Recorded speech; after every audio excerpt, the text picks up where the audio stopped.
नमस्कार प्यारे बच्चों, आशा करती हूँ आप सब ठीक ठाक हैं और अच्छी तरह से अपनी पढ़ाई कर रहे हैं। बच्चों, हमारा आज का उप विषय है बहादुर भीम। राजा पांडु के 5 बेटे थे, युधिष्ठिर, भीम, अर्जुन, नकुल और सहदेव। आपने पिछले दिनों टीवी में भी नाटक आता था महाभारत, उसमें भी देखा होगा। जो भीम थे वो बहुत ही साहसी और बलवान थे। 5 भाइयों में भीम बहुत ही बहादुर और बलवान थे।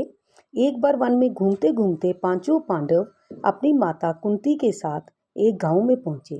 वे एक ब्राह्मण के घर में ठहरे।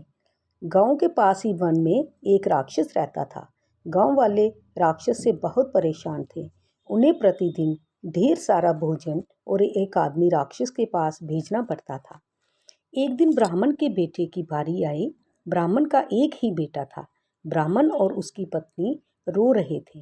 रात को रोने की आवाज़ सुनकर भीम उनके पास गए और वो रोने का कारण पूछा। ब्राह्मणों ने रोते रोते सारी बात बता दी। भीम ने कहा, आप रोइए मत, कल आपके बेटे की जगह राक्षस के पास मैं जाऊंगा। ब्राह्मणी बोली, नहीं नहीं, मैं अपने बेटे की जान बचाने के लिए दूसरे के बेटे की जान खतरे में नहीं डाल सकती। भीम बोले, आप चिंता ना करें, मुझे कुछ नहीं होगा। अगले दिन भीम ढेर सारा भोजन गाड़ी में लाद कर राक्षस के पास पहुंचे और आराम से बैठकर खुद भोजन करने लगे।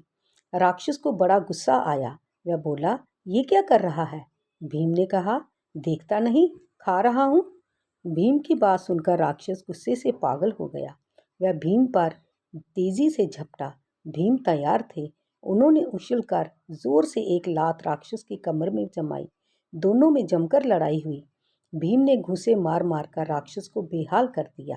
वे उसकी छाती पर चढ़ बैठे और उसका गला दबाने लगे। कुछ ही मिनटों में राक्षस की जान निकल गई। भीम गाड़ी लेकर वापस आ गए। जब गाड़ी गांव पहुंची तो भीम को जीवित देखकर गांव वालों के आश्चर्य का ठिकाना ना रहा। आश्चर्य का ठिकाना ना रहा मतलब उन्हें बहुत ही हैरानगी हुई कि भीम जो है वो राक्षस से बचकर आ गए हैं। राक्षस के मरने की खबर सुनकर गांव वाले खुशी से नाचने लगे। ब्राह्मणों ने भीम को छाती से लगा लिया। कुंती भी बहुत खुश थी कि उसके बहादुर बेटे ने राक्षस को मारकर सारे गांव का भला किया।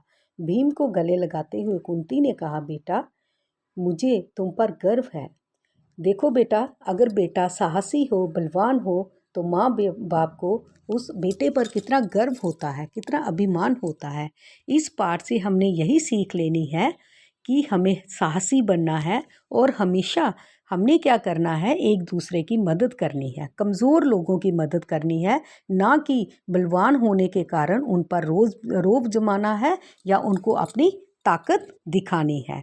आशा करती हूँ आप इस पाठ से यही सीखेंगे कि हमें हमेशा कमज़ोर लोगों की, कमज़ोर इंसान की मदद करनी चाहिए। अब आप बच्चे पाठ को अच्छी तरह से शुद्ध उच्चारण में बार बार पढ़ने का अभ्यास करेंगे और दिए गए पाठ में नए शब्दों को अपनी कॉपी पर लिखेंगे। धन्यवाद बच्चों।